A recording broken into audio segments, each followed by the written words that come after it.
In this video, 3 months later on the DJI Mavic 4 Pro, a completely unbiased long-term review, the good and the bad. So the DJI Mavic 4 Pro is the latest in the Mavic line from DJI, and I've had this now for about 3 months, had this before release date, testing this out, going through all the different features and seeing what was good about this. So I'm in a good position now to give you my honest thoughts about it, what I really do like about this drone, what I don't think is great, should you go and buy it. We've got a lot to get through, so sit back and relax. And firstly, if you do like tech or drone content, do me a big favour and hit that subscribe button so you don't miss out on future videos. Some really exciting products coming out.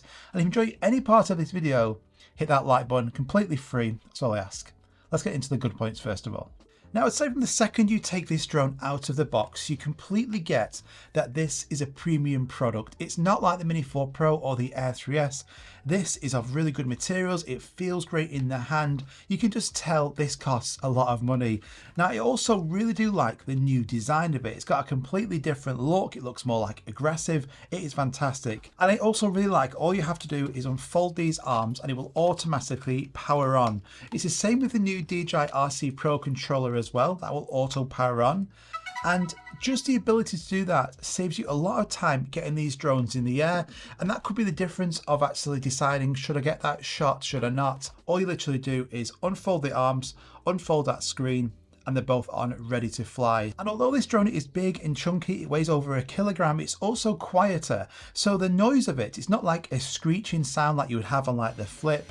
This is like a deep hum sound to it. So once you've got this drone in the air, you can barely hear this. And that is a fantastic advantage and something we haven't had on the previous Mavic series. Now, in terms of image quality, this has to be the best image quality I have seen out of any DJI drone. Sure, if you want to go and spend the DJI Inspire 3 money, that's going to be better. But in terms of any other DJI drone that I have flown, this has by far the best video quality I have ever seen. The 6K video is outstanding, and shooting in color profiles like D-Log and D-Log-M gives you 16 stops of dynamic range. Now, I'm not 100% sure if that's completely accurate, but what it does, it protects the highlights and the shadows, and it's going to then mix multiple exposures into one and give you fantastic dynamic range. So if you want the best in terms of image quality you can get from a foldable drone, just don't even bother watching the rest of this video. Just go and buy this. This is going to be the best you can possibly get. So photos, again, same story. They're best in terms of photos I have ever seen out of any of the DJI drones. If you take aerial photos, you're making money with your drone taking photos. This is the drone to get. It absolutely destroys the Mavic 3 Pro, the Air 3S, the Mini 4 Pro. In terms of photo quality, it then will do some additional computational photography afterwards, and the results you can just get are absolutely spectacular. 100 megapixel, well, 25 megapixel, and it's then taking advantage of the quad bear system to give you 100 megapixel photos. But this is fantastic for cropping. So if you take a photo and you actually want to reframe it, you can crop in there. You're getting a lot of detail. And also for printing your photos. I know loads of you print your shots, so you can take photos on here and then print them out, and that quality is going to look fantastic.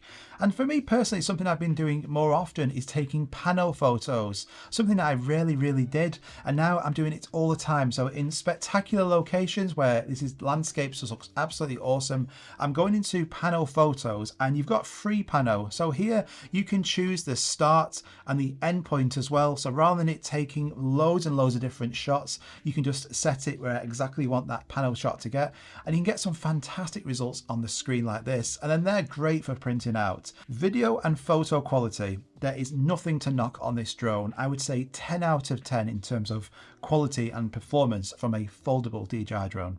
So onto the 360 Infinity gimbal. So this gimbal rotates 360 degrees. Now, this is cool. I wouldn't say it's like my most used feature and something that I was really looking forward to at all. I would say it's almost showboating. So none of us asked for this. And it has some advantages, and the advantage to that is that it brings vertical photos and videos. So you can do vertical video in 6K up to 60 FPS. You can take photos in 100 megapixel, but then you can rotate that gimbal 360 degrees and get roll shots. So this is something that just wasn't possible before, and now you can get them without the need for any cropping whatsoever and get these roll videos. Now, when I first got this, I was using those roll videos all the time in horizontal and vertical, and it was pretty cool. cool, but then I'd soon get bored of it really. And now what I do is I just add him into my shots every now and then. It's not going to be a feature you're using that often. Now the drone has been balancing on this battery, so it's a good time to talk about this battery. And this, I would say, is one of the best features about the Mavic 4 Pro, and it's in terms of battery life. So I always go on about battery life and how it's pretty bad on the Mini 4 Pro. This is just a complete game changer. So 51 minutes of battery life DJI say, and in real world, depending on which features you're using on here, you're going to get easily 35 to 45 minutes of battery life. And that is just ridiculous amount of time. And if you have one of the combos where it gives you 2 extra batteries, that's more than enough for getting shots in that area. Most of the time I take this drone off, I'm doing loads of different videos, photos, I might do some tracking shots, spotlight mode, and I'm like, what on earth am I going to film now? And it's time then to bring the drone down, I go to a different location. It means I'm not rushing any of my shots. I'm not thinking, God, I can't go that far, or I'm gonna have to do that shot now, or maybe I shouldn't fly it because it's too windy, that battery's gonna drain down. None of that you even think about. You just take the drone off and you don't even really look at the battery life because, you know, it's that good. And then if you use the DJI fast charger, you can charge all 3 of these batteries simultaneously in 90 minutes for all 3 of these. Now onto the RC Pro 2 controller. Now this is going to be bittersweet because say your friend's got this controller, say you have a go of this, you're never going to want to use your RC2 controller ever again. This controller is that good. I love the design of it. So it has a flip out screen on the top. You can fold it down, and the joysticks will also fold in. You fold it out, it will automatically power on, so you don't ever have to mess around with these controller sticks. The screen is 2000 nits of brightness, so you're getting this fantastic display. Even the display coming from the drone to the controller is 10-bit, so you're getting the very best in terms of HDR transmission coming back to this screen. So everything that you're seeing on this screen that your drone's recording just looks fantastic. I love that you can also rotate this screen around and you can get true vertical photo and video framing on here. This controller is absolutely fantastic. I am quite concerned sometimes if I drop this, it's going to land on that screen. You know, how strong is this? How much could that take? And yes, you probably would need to get some sort of screen protector for the front of it, but this controller is absolutely brilliant. With only one caveat that I have mentioned this in a previous video, that the sticks on here are very, very sensitive. So you do have to turn the gain expo speeds right down, and it is a new way of flying your cinematic drone. These sticks are very similar to FPV sticks, so you know any slight movement, it's going to move that drone as well. So it's kind of like learning again, but you pick it up pretty quick. And another thing I like on here is that you're not limited in terms of frame rates and the color profiles, depending on like what feature you're using. So if you're using the video mode, you can record up to 6K in 60 FPS, and you can use HLG, normal, D-Log-M, and D-Log. But if you want to then go and do spotlight mode or active track, you can still use that full 6K 60. You're not limited there like we've seen before. You can still use all them same color profiles. And then if you want to actually record in vertical content, you're not limited. It's still 6K up to 60 FPS with all of those color profiles still available. Now we've obviously got 2 different telelenses on here, and the 70mm again is my favorite focal length. The video quality coming from this is outstanding. The dynamic range, it gives you really good compression, will blow that background out, make it look really larger than life. So this is the focal length I'm going to be using the most, with that 28mm as well. I mix and match between them all of the time. And you've also got a 168mm telelens, so 2mm than before. Now that's not a massive difference, but I know a lot of guys there would take that. But the 168mm lens on here is going to give you even better compression. It's going to allow you to get closer to things, so you can have a really wide shot with a 28mm and then get much closer with the 168. It's like a really like super zoom that you have on here. Now in the past on the Mavic 3 Pro, it wasn't the best in terms of quality, so it wasn't really usable that much in your video. You could use it now and then, but it had to be in really good lighting conditions. On here, video quality is a lot better. Now if you get the Creator Combo, it comes with 512GB of internal storage, so if you do forget to put a memory card in your drone, you're going to have a decent amount of storage there for getting all of those clips. I know I forgot my memory card quite a few times, but if you do go and get the standard version, that comes with 64GB. So the Fly More combo, and the standard DJI Mavic 4 Pro is going to have 64 gig, which for internal storage, that is going to fill up really fast with 6K video. Now this video is sponsored by me. So I have my own website, dmprovisuals.com, and if you want to actually go and get the best drone LUTs for your drone, going to completely transform your video quality, I've got cheat sheets available for the Mini 4 Pro, the Air 3S, coming really soon for the Mavic 4 Pro as well. Go and check this website out. It's everything that you're going to possibly need for your DJI drones. And I've also got my Ultimate Drone Moves now in a book format. These get shipped anywhere in the world, a fantastic product. And you can keep this in your bag with you. It goes through all of the different drone moves, some extra tips in here and defilter guides. And this has been completely updated and redesigned. So fantastic to actually practice your drone moves from beginner to hard. So have this with you all the time and your drone moves, your skills are going to be so much better. So thank you so much for watching. A fantastic website, also supports the channel out so much. Really appreciate anybody who buys anything off there. Let's get back into that video. So there's some of my good points about the Mavic 4 Pro, but what about what's not great about this? Well, let's go back to this infinity gimbal, and I would say this is probably one of the biggest draws about this. It does bring advantages, but disadvantages as well, and it's due to with the design of this. So because of the way it's been designed, this will also give you a limited range on the tilt. So when we first got this for photos and videos in horizontal, it's not a problem at all, because you can now tilt all the way up and get fantastic upward shots. You can tilt all the way down. That's great. But it's when we then rotate it into vertical video mode, you could only get about 10 degrees of up and down tilt, which wasn't great. So you'll notice in a lot of my videos and photos from the launch video that there was loads of sky in those shots, and that's because I couldn't compose the drone how I wanted it to. If you'll find this drone pretty low to the ground or close to things, it's not going to be a problem. But for those landscape shots where you might want to tilt that gimbal down more so you're seeing less of that sky, then this was a really limiting factor. Now, since the drone has been released, we've had a firmware update and you can now get more tilt, which has increased that tilt ability. You have to go into the settings to activate this. And yes, it's a bit better, but it's still not fantastic. Which means that whilst this has a ability to record and take vertical photos, it also lacks the ability to take full true vertical photos and videos as well, like you can on that Mini 4 Pro, because you are limited in terms of the design and how this tilt just, it's not great. Now, whilst this drone is really fast, in sports mode, you can travel up to 90 kilometers an hour, 55 miles per hour, as long as that gimbal is facing straight forward. Back to this infinity gimbal, and due to the design of it, in the vertical axis, it will slow that drone down because it can't move as freely. So in vertical mode, you're going to notice your speed is slowed down substantially. So whilst this drone for sure can travel at fast speeds, again, it comes back to that vertical mode. Because you're limited in the design of this and the axis doesn't have the same ability to rotate freely, it's going to slow that drone down. The drone, when it's traveling in the air at high speeds, it's not going to travel in a straight line like this or pointed up. It's going to face down. So because it doesn't have any rotation, you get a pop-up on the screen saying the drone needs to slow down in speeds. So whilst this is a really strong and powerful drone, using some of those features does also limit it. So if you get the most performance out of it, you're going to have to use manual mode. And if you do get the creator combo, whilst this does come with 512 gigabytes of internal storage, you get the high-speed data cable. It's great and nice and convenient for transferring your footage from your drone to your computer really quick. It doesn't have 1 terabyte like the Cine model on the Mavic 3 Pro had. And some would say that half the storage. Why?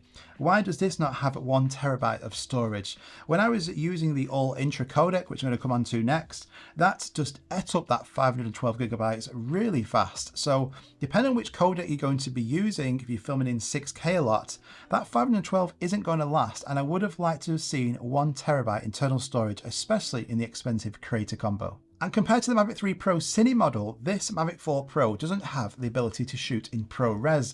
This has been replaced with the all intra codec. Now, a lot of professionals will use ProRes, or the company you're working for, they might say this has to be recording in ProRes, and if it's not, then we can't use it. So that alone might be a reason, if you're a professional, not to get this drone. This doesn't have ProRes, it's all intra.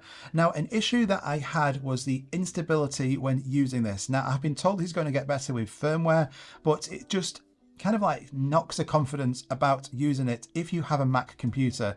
So I was using the all intra codec on here, And then when I went to actually transfer the files onto my laptop, and I have a MacBook M3 and also an M4 computer, it just wouldn't work. So on Final Cut Pro, DaVinci Resolve, the preview, nothing would work. The only way I could get it to work was to actually get it into Premiere Pro, convert it, export it, and then I could then open that on different video files. It was a pain in the arse. Now I have been told on the M1 computer, the M2, which are like years old now, it will work on them, but just that like kind of confusion and thinking, is it going to work? Is it not? That alone is enough to put me off using it. So this is to do with the 28mm focal length on here. Now I'm not knocking the actual 4/3 sensor, the 6K quality, the photos, all that is absolutely 10 out of 10 like I said it in the good points. I'm on about the focal length of 28mm and it's changed from 24. And I would say that is a downside. 28, depending on where you're filming, it is quite close. At 4mm, it does make quite a bit of difference in terms of composition and cutting things out of the scene from the top or bottom. That's why this gimbal tilt is so important. Now it's probably to do with the design of this drone again. So the actual propellers are slightly longer. So I think this is why we've got 28mm to ensure that you don't see these propellers in the shots. It also means that I can't see there being any wide angle adapters for this like we saw in the Mavic 3 Pro, and I do like the ability that you can have a wide angle lens attachment for any of your drones to get these like really nice wide angle shots. If we put any wide angle adapter on here, you're 100% going to see these propellers as they're spinning around. So whilst it looks like it's unavoidable due to the design of this drone, it would have been great to see personally a 20mm really wide angle 4/3 sensor. That would have looked absolutely fantastic if it was possible. That would have been great with that 70mm and that 168. So you've got super wide angle shots, you've got a telelens of 70mm and 168mm. Yes, the gimbal, the size of it would have been slightly bigger, but I would have took that and had something like that rather than a design of an infinity gimbal that rotates fully like this. Now onto availability in the USA. Now this isn't the drone's fault, it's not DJI's fault. At the moment, drones like the Mavic 4 Pro, they're not on the DJI website, neither is the RC Pro 2 controller. That could change at the time of recording this video, it's not available. At the moment that's due to US customs, they're stopping shipments of these coming into the country, so DJI aren't going to send like thousands of units of these to different retailers if they just can't get past customs. So this has led to like people now traveling to Canada, to Mexico to pick up these drones on these like massive road trips, going out to get one, bring them back to the USA to fly it. And whilst that's great, it means you can get hold of one of these if you're willing to do these road trips. It means that you can't then activate the DJI Care Refresh plan on these drones because it's not available officially in the USA. So if you're willing to take that risk, if you were to have a crash, this is like the insurance plan, you're not going to be able to get that at the moment in the USA. So any crashes, it's on you. And in that case, the safer bet would be to go for something like the DJI Air 3S, where it is available in the USA. So it's really annoying and frustrating. But overall though, the image quality, the battery, the performance, the value for money, this easily is the best foldable DJI drone that I have ever flown. In an ideal world, I would have loved to have seen that 24mm just like before with the 70mm, 168mm, or even like that 20mm option. That would have been great. And I definitely, instead of the infinity gimbal, which rotates 360 degrees, sure, it's really cool, it looks good, it gives the ability to do those roll videos.